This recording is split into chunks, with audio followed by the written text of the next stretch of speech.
Hello? Morning time greetings, Driver Unit 1. Oh, Ron, thanks for calling. You'll be pleased to know that I had a good night's sleep and I'm feeling fine. That is not the explanatory reason for my telephonic communication. You're not calling to see how I am? Affirmative. Then why are you calling? To dispense an oral reminder regarding your contractual obligation issued to this organisation. Or to speak with more specificness, Section 107.8. Which says what? All breakages must be paid for. Transmission ends.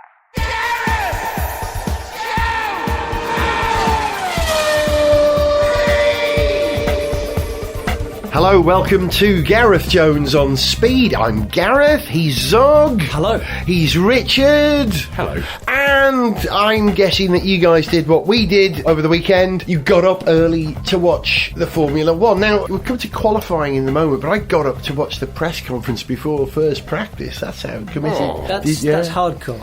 Actually, I quite enjoyed it because Lewis, I thought for the first time ever, well, first time in a long time, was genuinely cool. He's got better facial hair this year, and he seemed genuinely disinterested in answering some of the questions. 2 questions he was asked, his answer was, I've got no answer for that. Or wasn't he being called on doing a selfie while riding a motorbike? He was displaying some slightly twattish behaviour in his little spell in New Zealand. Previously, there was He had a bit of a the selfie on the tantrum, didn't he, about not being allowed into casino, a casino or being thrown out of the casino. Or That's right, not being allowed in, that's right, treated like dirt or something he said. But I thought he was genuinely likeable in this in a rare moment. And the best question he was asked at the press conference, so, Lewis, do you use a BlackBerry or an iPhone?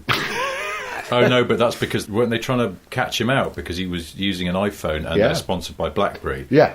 So actually, it was a little bit of a twatty question. Doesn't everybody that's sponsored by BlackBerry actually use an iPhone? Isn't that the truth? Yeah. We know. Doesn't the boss of Google, wasn't he caught this week using an iPhone? And before that, he sort of unashamedly said, I've got a BlackBerry. It's like he doesn't like Android or something. But Lewis's answer, when they asked him, do you use a BlackBerry and iPhone? His answer was damning. I use both, is what he said. So clearly there's stuff that you can't do on a BlackBerry that you have to have an iPhone for. That's the message there. Poor Lewis. Or if you've got Lewis's money, you just think, oh, that is good, I'll have one of those. Yeah. No, I'll have 2 of them. I've actually got 7 different mobile phones. Yeah. I've got a Windows phone as well.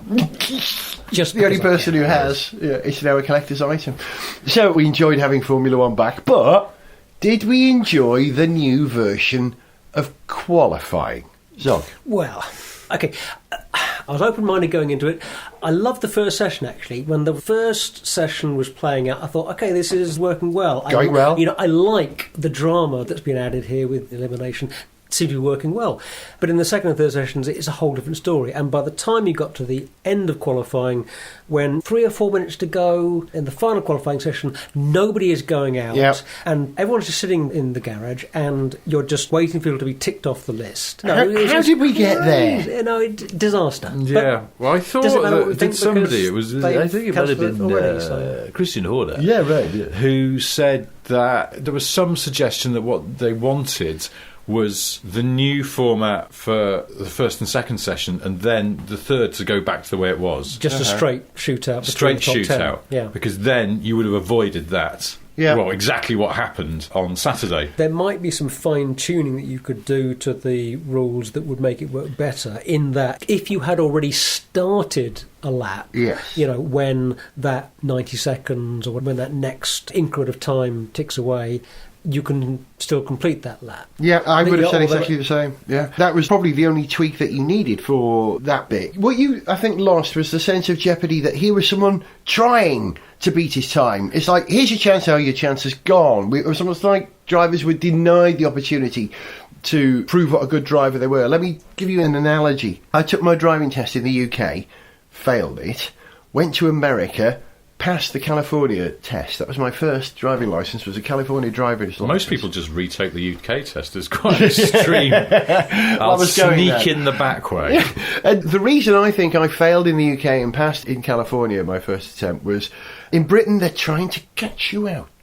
Like, nah, couldn't you fail there? You didn't come up to the standard. Oh, that's a good British way of doing a test. Indeed. I put it to you, sir. Yeah, but in America, it's like, come on, you can do this. Come on, you can really pass. They really want you to achieve, and that's a very American culture thing. Yeah, it's true. That is true. Yeah. On the other hand, you could say that Americans regard driving as a right, whereas for us it's a privilege. I don't know. Yeah, good point. That's a very good. Yeah, that is a good point. So the analogy here is that we were denying. It was almost as if these rules were invented by someone trying to stop drivers from going out there and proving, no, you've had your chance, you can't go and do it again. Whereas what we want is what you suggest. If you're out there and the time stops, okay, now's your chance. Come on, here's your last chance. That whole idea of like the X Factor last chance saloon thing where you get to come back from Let's have a look at your journey. Yeah. It was round and round that bit over there. Do you know what, though? Because the thing is, I was thinking this is very bad for Formula One, very bad in PR terms. It makes them look indecisive and stupid. The thing is, what I've realised is, when you think things like that as a Formula One fan, you're thinking, oh no, what does the outside world think? Well, the outside world doesn't give a flying monkey's bum. That's the answer. So it's all about us lot who like F1. But what is frustrating for us is that it just reinforces the idea that the sport is being run in a rather inept way where they're just desperately throwing monkey poo at a wall and seeing what sticks. Yes, throwing ideas out there. And it's just useless. Let's try something different. The annoying thing to me is that they clearly can't have been thought through that thoroughly. Well, this is what's annoying about it. Yeah. Because we know that all the teams, certainly all the top teams, have zillions of gigafarts of computing power back at their factories, and they can run entire race simulations, not just once, but hundreds and hundreds of potential permutations of what will happen in a race. Not one of those teams was asked, I presume, to run a virtual qualifying session to see what would happen and how it would shake down. Although, despite that, I believe some drivers and people from teams had said this isn't going to work. Yeah. And so maybe they did run the simulations. They did prove right. Well, similarly, this is Formula One, the pinnacle of motorsport. You would think that if they were going to introduce something as complicated and as significant a change as the new qualifying rules, they might have perhaps, I don't know, run it with some GP2 cars as a test to work it out beforehand, or Formula 3, or simulations.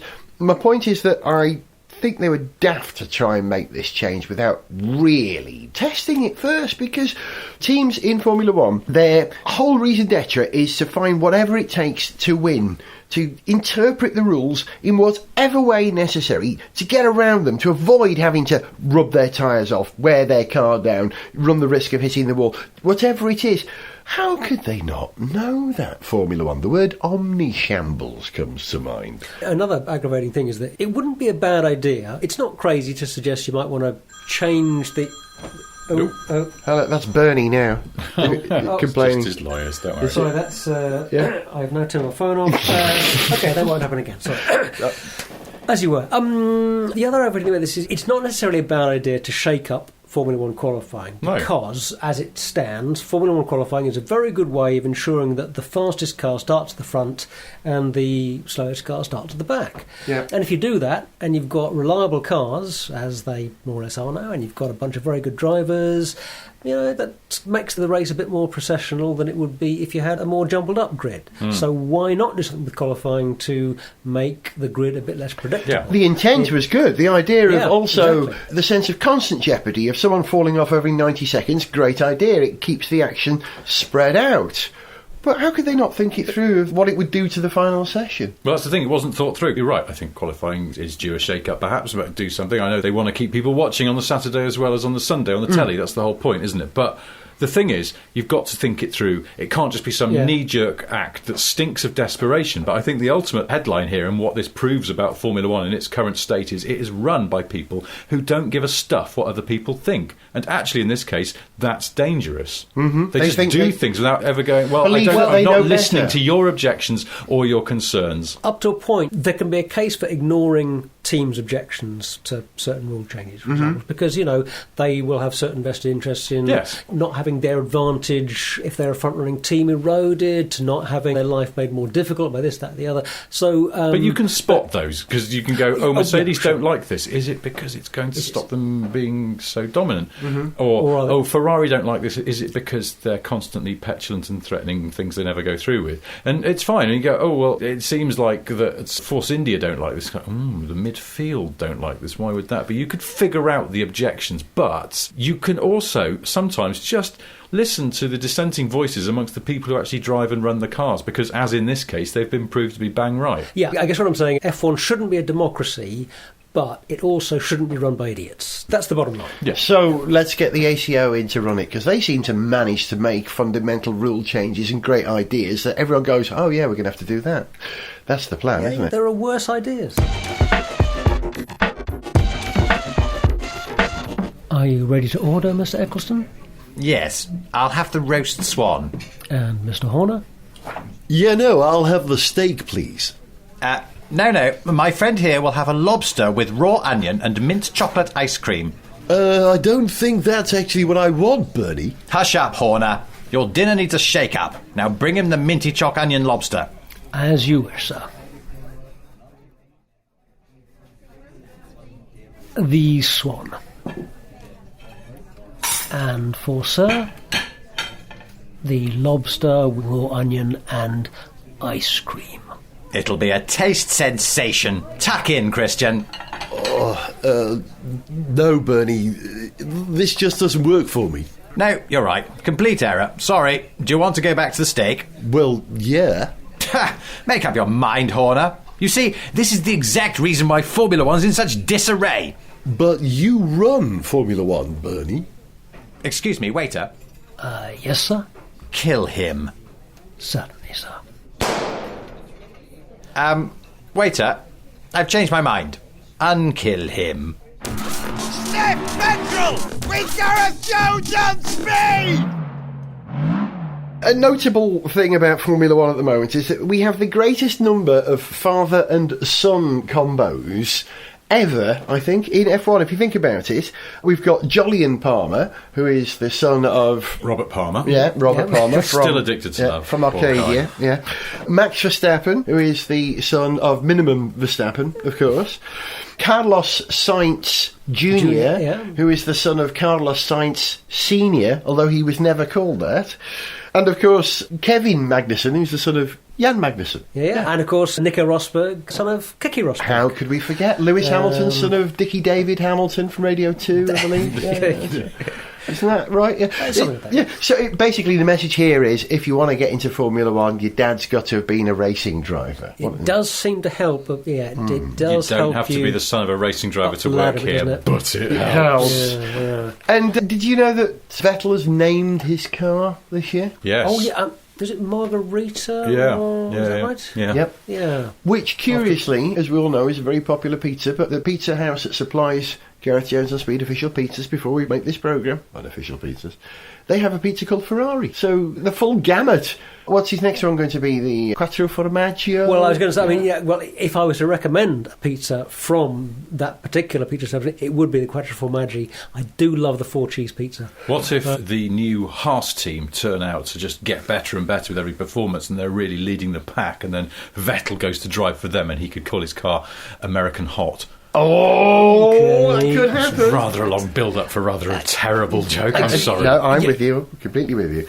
But the Ferraris look good. They got away quick, didn't they? They've got launch control sorted, haven't they, those Ferraris? Or was Mercedes just a bit slower for line this weekend? Certainly Vettel did a terrific job. Helped a little bit by Lewis underperforming a bit, maybe, for parts of the race. But Haas was probably the star of the weekend, the Haas team. Granted, they may have got a little bit lucky with the red flag. That's what made the big difference. When they took their pit stop, it was a but shorter pit stop. look at it this way. Pretty much everyone So, got lucky with the red flag in a way. It really jumbled things up. Ferrari sort of seemed to make a weird call around the red flag. But that's the thing. Actually, and I'll be honest, I couldn't wait for the Haas team to get going because I thought they were going to be total comedy and it would be really good material for having a right good laugh at someone, and obviously doing Sniff Petrol and stuff. I kind of need that for material. Yeah. Unfortunately, they were not shit. They were great. Well, they're really good. And I'm going to, more than that, I'm going to absolutely sing the praises of the Haas team because, and even maybe stop calling them Haas in a deliberately facetious way, but because that's the thing. It's not as easy as it looks to do what they did, and they made the right calls. And getting to 6th there, it's like they're beating some people who've been around a long, long time in this sport. And I know they've got the Ferrari engine and the Dallara chassis and stuff like that, but it's easy to say, oh, well, they had a head start because they got all those bits. You could make a hash of having those bits. Manor have got a Williams gearbox, and they made a hash of it. Yeah, McLaren have got a McLaren chassis, and a Honda engine. No, Haas did a terrific job. Grosjean, big smile on his face at the end, quite rightly. Yeah, it did an amazing job. Let's hope that continues. Let's hope that's not a little flash in the pan. I will call them out on one thing only, though, the Haas team. Almost killing Fernando Alonso. Well, there was that, we'll come back to that. Not his fault, though. Look at the car, the Haas logo, picture it in your head on the side. Yeah, you know, italic, red and, 4 o'clock in the morning, you're driving down the M6, the M1, you wander, you're half asleep, you find yourself in that W.H. Smith, if it's still open, and you find 1/24 scale model Formula 1 cars, sort of Chinese knockoffs made by some terrible company, and they've got things like Racing Team written on the side instead of McLaren, quite clearly a McLaren.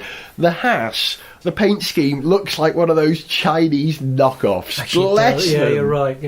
Yeah, great, it's a strong image, but it's just not Formula 1 yet, is it? I'll tell you what I'm enjoying, though, now that all the official cars are out there and the official schemes, is the Renault. Oh, we're talking colour schemes? Yeah. The Renault yellow. Matte yellow. Nice. Definitely. The Red Bull matte. Nice. Because it's not flat matte like a Russian gangster's Mercedes in Kensington. No, it's a sort of sheeny matte. Yeah, so it's a semi-matte. I think you'll find is silk. They call it matte. I think you'll find like a silk emulsion. Oh, okay, so it's like Dulux silk emulsion. Yeah. And they're doing it to save weight. What? Are they? I thought it was 500 grams thing. on the Renault. What, because it's not lacquered? No, it must be lacquered. It can't be weight because... It's what they say.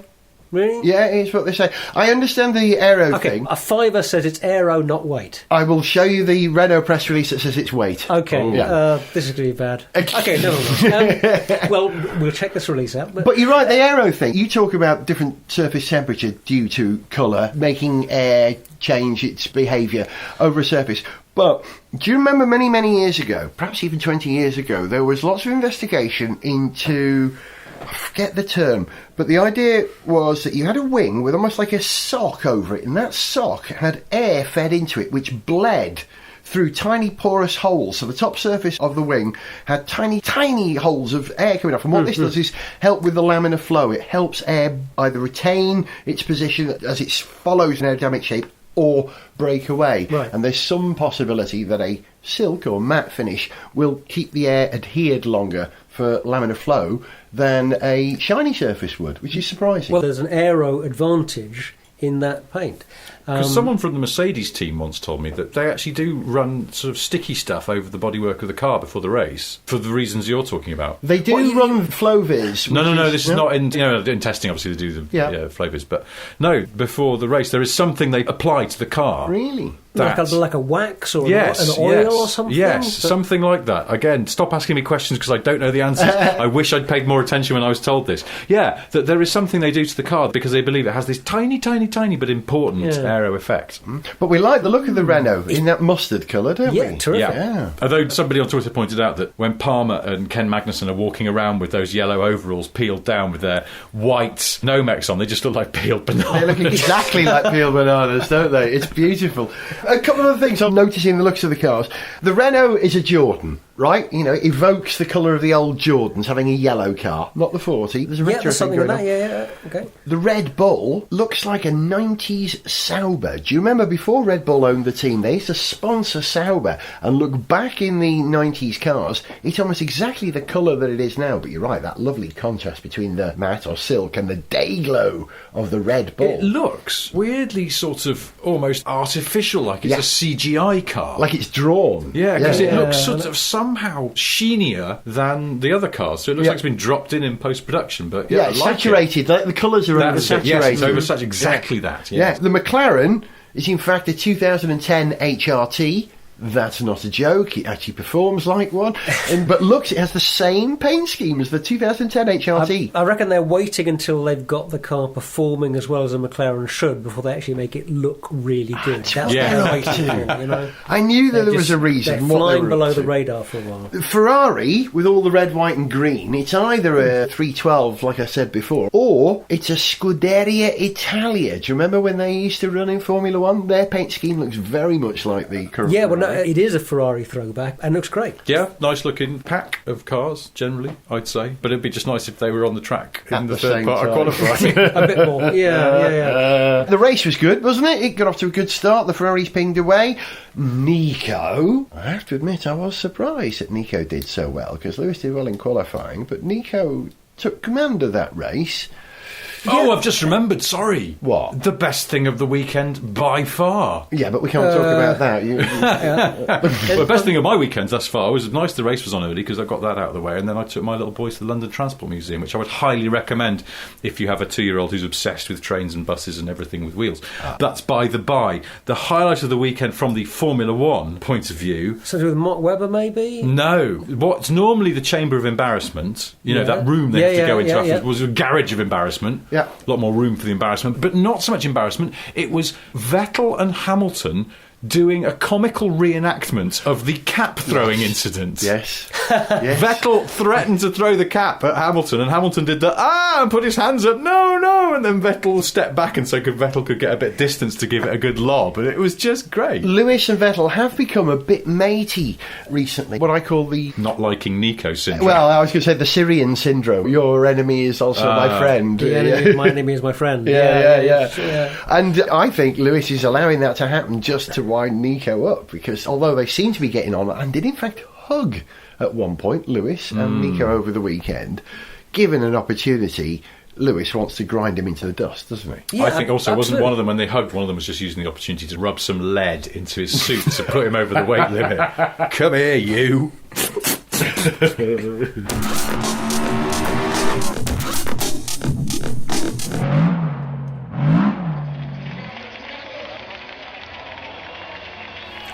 Lewis, how are you, my new chum?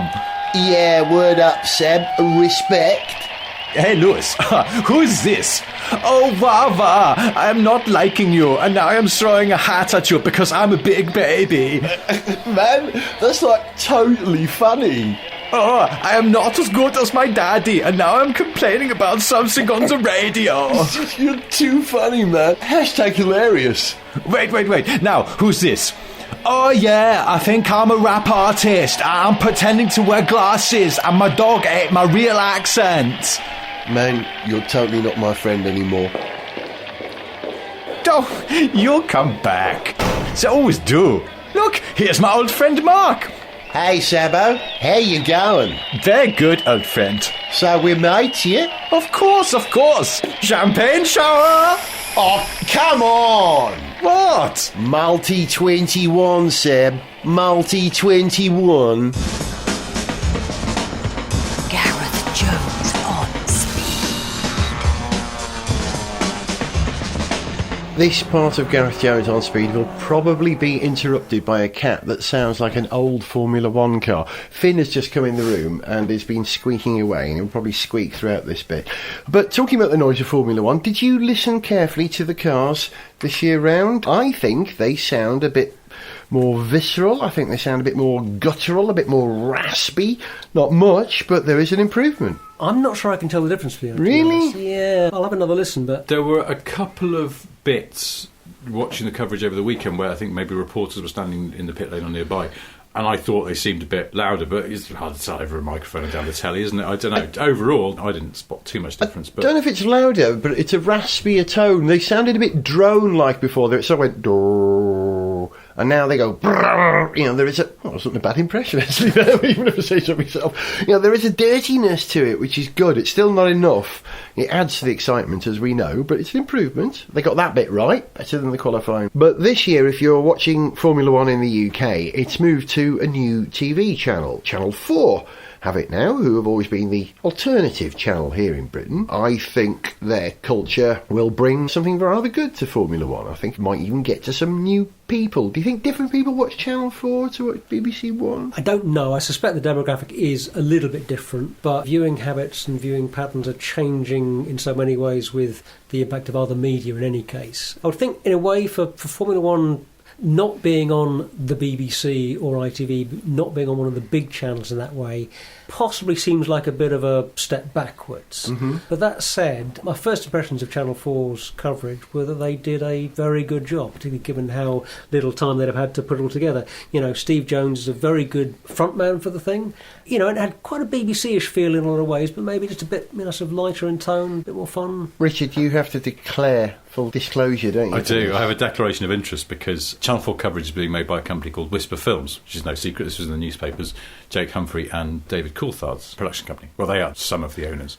But my wife is their head of production, so I think the Channel 4 coverage was absolutely brilliant. No, do you know what? The thing is, I was watching it and I was like, this is such a relief because it's really good. Yeah. So I don't have to lie at home. And I genuinely do that. And I'm not just saying that because I'm sucking up to my own wife, but I did think they did a really good job. Again, like you said, and I know how little time they had to do that because it was sort of just before Christmas, or was it just after Christmas they got the deal? And then they had this incredible scramble in just a few weeks to put together this whole thing, including finding a new presenter and doing all of these other behind the scenes things you'll never even know about, just nuts and bolts stuff. At one point as well, my wife doesn't tell me stuff because she has this policy which she's had ever since she used to work on Big Brother years ago, and she never used to tell me anything about it because A, I wasn't interested, and B, she just knew that if then there was a leak in the press, she could say, well, I know it's not me because I've told no one, not even my own husband, about this. She had a non-disclosure agreement. She had a non-disclosure. She's like a steel trap, my wife. The Big Brother thing was really funny because even to this day sometimes we'll be driving around London and the South East and she'll go, I've stayed in that hotel. But what do you mean you've stayed in that hotel? If you know London, the Hanger Lane Gyratory roundabout.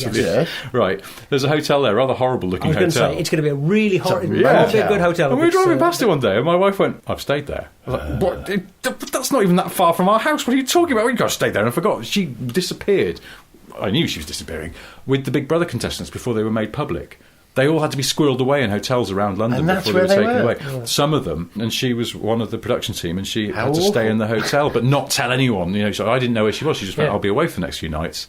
I mean, so if you ever want to have an affair, just get a job on Big Brother because it's a brilliant cover. So she didn't tell me who any of the presenting team were. And it was in the papers, or people were speculating about it. And they were going to say, of course, Coulthard's doing it.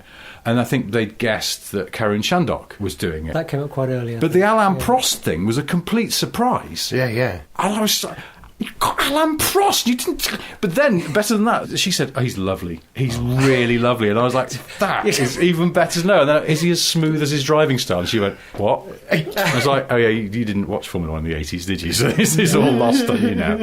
Years ago, I remember stopping at a petrol station in France, and the guy that was serving behind the desk, the guy on the cash register, was an absolute dead ringer for Alain Prost. Now, it clearly wasn't. You know, Alain Prost was not working at a petrol station in the middle of the night. Well, yeah, because in the daytime he's being Alain Prost. He can only do the night shift. Didn't we have a song once about someone who looked like Alain Prost? We did, didn't we? Yeah. I liked hearing, and I mean hearing Karen Shandok on the programme, particularly in the bit where he was in conversation, as their sort of tyre expert, in conversation with Steve Jones, because it was the most Welsh thing we've had in Formula 1 for years, because you know, Karen sounds very West Walian, you can tell, you know, he's in Indian or West Wales, same thing. And Steve Jones, you listen to him, so like Tom, everything, same accent as Tom Jones. And we've had years of plenty of English people, plenty of Scots on the Formula 1 coverage, and some Irish, but we haven't had a Welshman, apart from Karen. And now we had two in one moment. I was so happy, despite the fact I'd like to be doing that gig. I know I'm never going to get it because I'm old and bald and past me prime, but you'd expect me to be jealous of anyone else called Jones from Wales who's doing this programme, but I loved his style. He was very enthusiastic. Oh, bright-eyed, his eyes were open. Hang on, I'm doing Rod Gilbert now. Rod Gilbert could do it, couldn't he? Formula 1, I had no idea. They had to stop. Yeah, it was Rod Gilbert who did that line about, I think we've mentioned this before, he said that accents lend themselves to different things, and some American accent lends itself to dynamic heroism, and maybe a Scottish accent to sort of dual pragmatism, and a Welsh accent is entirely geared around saying, oh look, a bee. But I thought Steve Jones is a very good booking. I agree with you on that. Again, I'm just sucking up to my wife. But what I didn't realise is that he genuinely is interested in Formula One, and also that you could see, like Jake Humphrey, when he went in there and started it, and people went, oh, he's a kids' TV presenter. Not realising how much Jake is into sport, and also how much homework he did as well to fill in the gaps in his knowledge that he didn't have about Formula One. And I gather that Steve Jones is doing the same thing to make sure that he is absolutely on it. Fair play to him. Thought he did a good job. I do think Shandok's a great booking. I've got to tell you, he's so knowledgeable. I was in a social situation the other day, and I introduced Karun Shandok to James May. Long story, can't bore you with it now. But I found myself in a position where I was a couple of names you haven't dropped. I know, it's ridiculous. Because I do know James May. I don't know Karun Shandok. I have interviewed him before, but he was with my wife because she does know him because obviously they work together now. And so she knows James because I've known James for years, and she came over and went, James, this is Karun. And I went, oh yeah, sorry, James, Karun James, and kind of did that, and then they had a nice old chat. It was only when they went apart, and then I was talking to my wife. She went, "Does James know who Karun Shandok is?" And I went, "No, he's no idea." No, not a clue. But you know, he's a polite man. Karun Shandok's a very polite man. I don't even know what they were talking about. It was a bit weird. Interior decorating, probably. When celebrities don't know who each other are. The race coverage was very, very good. I thought Coulthard managed to get over that thing he used to do. He always had this habit of when he was commentating, everything he would say would finish in the same tone, and I've complained about this on the programme before. He seemed to have eliminated that. Is that because he's the boss now? He seemed genuinely relaxed and a bit more fun. I enjoyed it. Yeah, I thought so. I think it's just, maybe it is. I think it's a bit more practice as well, to be honest. Because it does take a while for people who've been professional sportsmen. They may be sharp, but to mature as a presenter, it's a very different skill set, and to get good at it isn't easy. Of the drivers turned presenters, Brundle, I think, is the one who's been particularly good, has shown a real aptitude for it. Mind you, we enjoyed Blundell's creative use of the English language. Let's be honest. I'd like him back. I should have suggested that to the Whisper Lot. Go on, give him a call. Give him a call. Yeah. And I thought Ben Edwards was particularly off the scale in terms of the Ben Edwards. Oh, scale! Oh, and it's by the first corner. You get very excited. First corner, he didn't have anywhere to go. I thought, how's he going to? He's gone so high. Wasn't that early? An old Spitting Image sketch about David Coleman, where they did the thing where he left himself nowhere to go. And he was, like a sort head explodes. Screaming jet engine about to explode. And the point at which Alonso got involved with Esteban Gutierrez, who's got a very small face. Have you ever noticed this? Esteban Gutierrez, very small face. Whereas Alonso has quite a big head. Big head, yes, he does. He seems to be getting bigger as he gets more hair as well. It creates the illusion of this sort of leonine head. But I tell you what, and I put this on Twitter this week, that I just find Alonso increasingly likeable, and I was not a massive fan of Alonso the man, and I've said this on the show before. Terrific driver, I never question that, but I always thought there's various things he's done in the past I thought made him rather dislikable. But now he's on the back foot, and the McLaren is still not great. He's a different character, and a much, much nicer one. It's great. I'm really enjoying Fun Alonso. Yeah, we need a new bogeyman. We're missing the bad guy, the guy who you can take against. You're right. I like Hamilton because I think he's a great driver, but it's almost like he's trying harder and harder to make himself less likeable with his fake glasses and his nonsense. He does some silly stuff. I mean, he's off the casino and the selfie, but I can't hold that against him at all. He's having a good time and he's doing his thing, but then he gets to the track and he delivers. Well, exactly, yeah. I'm taking a Gin Rosberg more and more. I just find him irritating. Yeah, well, he gets a bit petulant, and the cap throwing thing, he will never be allowed to live that down. No, not least by Sebastian Vettel and Lewis Hamilton, it seems. And these three people on this programme who will mention it at every opportunity. Yeah, you've been listening to Gareth Jones on Speed. He was Zog. Goodbye. He was Richard. Goodbye. And we're going to leave you with the usual tune that we finished the programme covering the first race of the season with. Here's F1's Back 2016. See ya.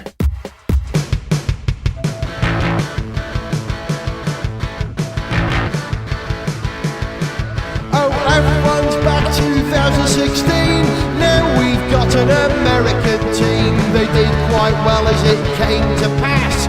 Looks like they're here to kick some ass. New qualifying was hard to explain. Looks like they won't be doing it that way again. Red Bull won't use Renault for the power, but we all know that they do. They just batty tag Hoyer. Verstappen's language turned the Melbourne air blue. Button went well, and Alonso flew.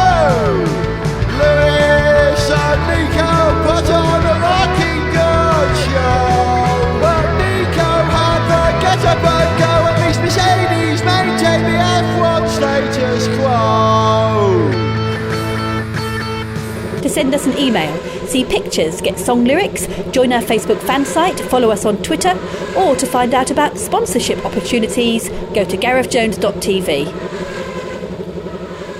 Ah, Lewis, how are you, my new chum? Was that a bit West Indian? Or was it just a German badly attempting to be British? The body language that went with it was wonderful. Man, that's like totally funny. That was Mick Jagger. I liked it because that's Hamilton, isn't it? His accent's all over the place. Gareth Jones on Speed is made in London by Whiz Bang. Gareth Jones on Speed!